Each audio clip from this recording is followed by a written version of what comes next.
All right, we have the fabulous New York DIY artist Josh Lumsden. How are you doing today? Good. How are you? I'm well, thank you. So Thank first you. off, yes, of course. Thank you for talking with me again. So tell me, how excited are you for the release of your debut EP, Scion 1? I am so excited. This has been a long time coming. I've had a fear of releasing a project that includes like multiple songs. I'm usually used to releasing like a single or droplets as they call it, but I've always kind of had a fear of putting out like a debut project because it kind of defines you in a weird way. Um, but now that it's finally said and done and it's coming out, I couldn't be more excited. Good, good. Yeah, I mean, as a DIY artist, how meaningful has this been for you? It's been super meaningful. I feel like with this project, I mean, it's really like it signifies everything that I've always wanted. Like I wanted to make sure it's packed with like the most insane production that I could possibly put out, the most variety of vocal techniques and things like that that kind of just really just help show exactly what it is that exactly what I want to show as an artist. It showcases every side of me, I feel, at least up until this point. And I'm really proud of it. Yeah, good, good. So is there an overall story the EP is telling? It's really not so much of like a concept album. It's more of just like showcasing really every different genre that I just love and adore. Mhm. It has everything from like trap, witch house, like witch hop productions, things like that. Like it's and up to like pop and dance pop, and it even has like even like elements of like hardcore techno involved. Like it's really just like every genre kind of just put into a blender, whether it makes sense or not. Like to me, I love it, but I mean, that's really just all I wanted to showcase, which is really every type of music that I liked showcased on the album. And there's not one idea sonically throughout the entire album. It's really just kind of everything that I love. And I kind of wanted that for my debut like EP. Like there's only 6 songs, but every song sounds completely different. Mhm. So that's really kind of the idea of it. It's just really showcasing really everything that I'm kind of into these days. Maybe in the future I'll have like an album that has uh like more of like a consistent sound. Yeah. But for the first EP, I think like a variety of genres is really what I wanted to do. Yeah, for sure. Awesome. Now, all 6 tracks, have they been released as singles? Not yet. Well, I mean, the Right. first 5 have, First five? Okay. Okay. I don't know why. I wanted to give every single their moment, Mhm. and I feel like when the artist releases an album, they have like so many great songs, and then whoever is behind their production team picks out what they think is the best Yeah, ones, yeah. and I feel like the rest of them kind of get lost. So I Mhm. kind of wanted to. I mean, with the EP that with only 6 songs, I kind of felt like I had the opportunity to space out and draw out this release process. And then finally, once the EP drops, it will be the full collection, and every single track would have had their moment. But there is one song left that drops with the EP, Okay. and that will have its own moment too. Okay. Okay, perfect. So the ones that have already been released, how have they been received by listeners? It's been it's been amazing. I mean, I can't I will always give credit where credit's due. The first single was Energy, and it was featuring Evie Oddly, Yeah. Drag Race, legend. And Hmm. that kind of set the tone for the entire album. I was like, okay, because I had released music in the past, I was always like, oh, this is fun. This is just like a pastime. But then once Energy came out, I feel like it opened up so many different opportunities for me, and it made me feel like this is going to be I have to take this really seriously Yeah. now. And I can't how can you follow up like a track with an icon like that. So I wanted to make sure that the album like was just as fierce as the first single. Mhm. Yeah, for sure. So what do you ultimately hope audiences take away from Scion 1? I just hope that they get to know like me at my core, what I like to do. I'd sing, produce, really, and that's just, I just hope that they can kind of get a feel of my vibe and then maybe want to stick with the journey as long as I take them Yeah. on. Definitely. So in addition to Eviadly, who are some of the other LGBTQ icons that are featured? Yeah, so the single after Energy was called Holiday, and it's featuring this multi-dimensional trans artist. Her name is Cottontail. She has this amazing aesthetic. She's has this horror slash gothic slash slasher vibe to her. And we created this really like dark, um, kind of hypnotic track together. Okay. And it was she is connected to this other artist that I really like. She's kind of best friends with Melanie Martinez. I don't know if you're familiar with her, but Not she too is, much. yeah, she, them two, they kind of share a little bit of a similar vibe. And it was because I was a huge fan of Melanie's, I was a huge fan of Cottontail, and then getting to work with Cottontail was just like the cherry on top of the album, really. Awesome, fantastic. And I love that this EP is coming out just in time for Pride. What does Pride mean to you? I mean, I feel like it's the time of year where the gays can capitalize on everything. And also, I completely forgot to mention Brendan Maclean. He is also on the album. It's on my third single called Drowning. He's from Australia. He's a pop sensation over there. He was so sweet making the record. He sings phenomenally, and like we were singing circles around each other on that song. Like that's probably the most vocally challenging song that's on the EP was the song Drowning that we have together. And it's when he sent me back his verse, I was like, oh my God. It was ended up turning from like a sad song into like a love song. It was like, oh my God, we're volleying back this love that we have for each other. It was amazing. A But good yeah, collaboration. yeah. But yeah, Pride is definitely like the time of year where it's like the LGBTQ community is on top, and we just have to embrace that and I mean carry it throughout the entire year. Exactly. Do you remember the first Pride event you ever attended? Yeah, it was honestly I never attended any Pride until I moved to New York. I'm native from Austin, Texas, Mhm. and I was really young when I moved here to New York, and it was the Pride of the year of 2017. No, 2018. 2018? My first Pride in New York, and it was, oh my God, it was over the top. It was like thousands of people.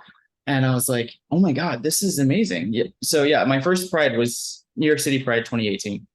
Awesome, very nice. Mhm. So in creating a SCION 1, what is something you learned about yourself as a musical artist? Um, I learned, I mean, if you listen to the album, and then you listen to the singles that I put out before the album, you can kind of see a shift Okay. where I felt like I didn't have to write like the most like like like I used to make like pop and R&B songs, but I didn't really take much risks. And I felt like kind of like the weird qualities that I had about myself that I wanted to make, I kind of oppressed those. And Mhm. then with this album, I kind of was just like, you know what, let's just let the freak flag fly and let's just let all the ideas out there and then we'll see what people think. And it's been kind of a little bit some of the most successful like meat tracks that I've put out to date. And I was like, well, I mean, it's kind of I mean, it's like the tale as old as time where it's you just be yourself and the people who are meant to like you will live for you. Yeah, yeah, exactly. And with this EP, you're just constantly evolving. Yeah, I mean it's nice to hear that because that's what I'm hoping for you Yeah, know yeah, for Yeah. sure. So have you always had a passion for singing and songwriting? Oh yeah. Oh my God. Like it's been I used to sing all the time growing up. Like since I was like 3 years old or something. And then I started producing music when I was around 10 or 12, no, 12 years old, I think. Okay. And it's just kind of been a work in progress up until there. I didn't really start doing it really. I mean, I would always be doing it my entire life, but it didn't really become serious until probably around 2018, I think. Hmm. And then where I was like, okay, we gotta like hit the ground running and do this full time. You know what I mean? Yeah, So, for but yeah, sure. but it's definitely been something like producing music, trying to producing my own videos, singing, things like that. Yeah, that's been going on since I was 12 years old. Cool, cool. And for those who have never heard of you before, how would you describe your musical style and aesthetic?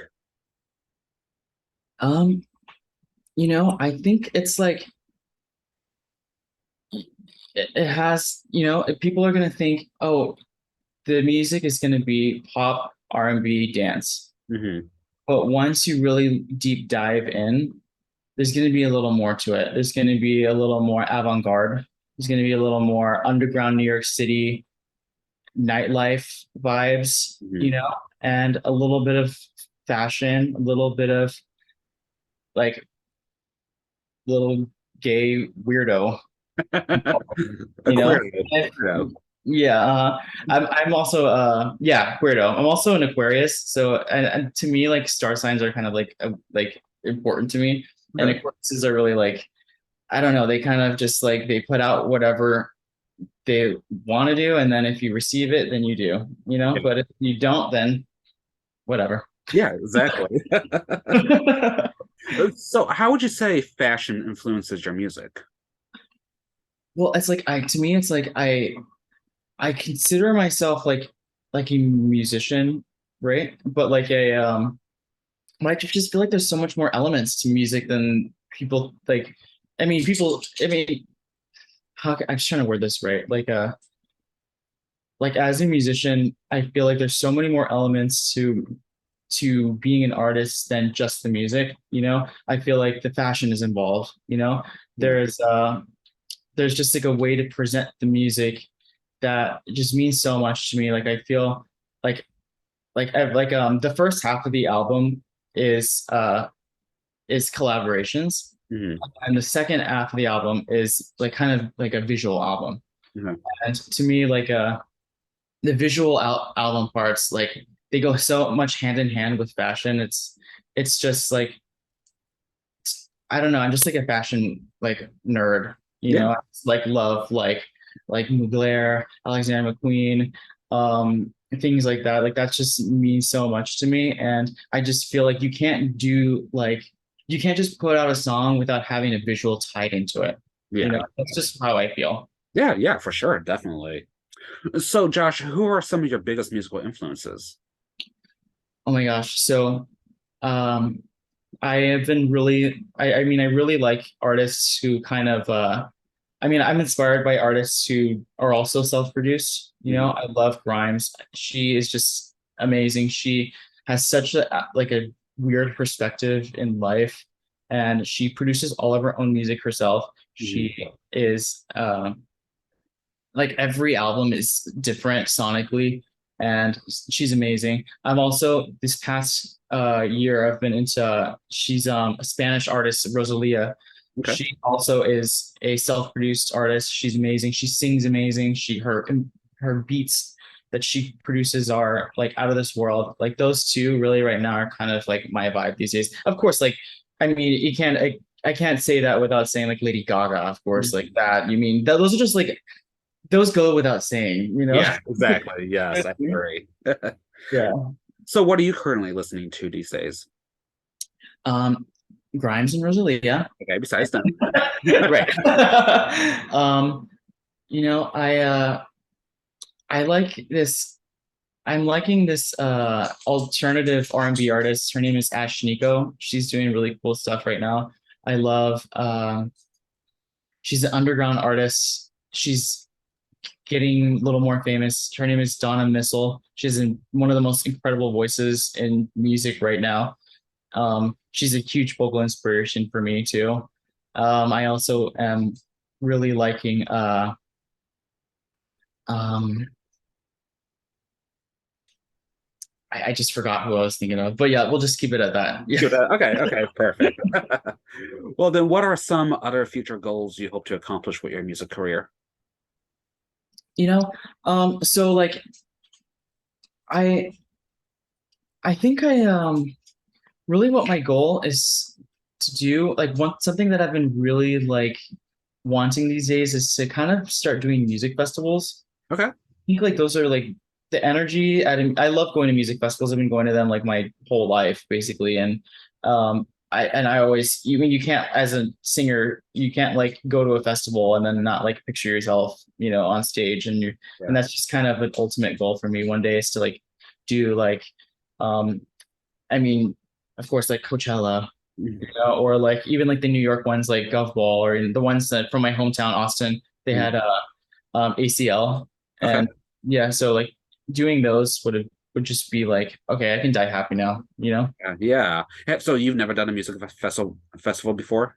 No, I'm a music Wow. festival virgin, so Okay. What about Pride? Have you performed at Pride before? yeah, I perform. I used to be a part of a music collective, and we performed at a like a pride show in Jersey City. Okay. And it was so cool. It was on the main stage. And that kind of was gave me like the taste and like the taste of like a of because it had like a music festival type stage with screens and everything. Yeah. So that was like, okay, if Mhm. I did this at like Govball, Coachella, or ACL, like this would be amazing. You know what I Yeah. mean? Yeah, for sure. Awesome. All right, Josh. Well, how can one stay up to date with you? You can always check out my Instagram. It's Josh Lumsden Music. My Twitter is real Josh Lumsden, and my TikTok is Josh Lumsden Music also. Okay, perfect. Then before we wrap up, are there any other upcoming projects or anything else you would like to mention or plug at this time? Yeah, so the name of my EP, Scion One, it technically kind of means like Scion means firstborn, Hmm. and then one is kind of like you're like your firstborn, like number one. So it leaves me to make in the future like a project, maybe if I wanted to do like Scion 2 or something, Yeah. Hmm. but I probably won't do that. But but if I but after this EP, it's time for me to write a full length album. Okay. So um after this EP is done, I'm going to do a new video for the last song. It's called Waiting. And Hmm. then once that's finished, then you can expect my first album, Okay. full length LP. Okay. Awesome. Fantastic.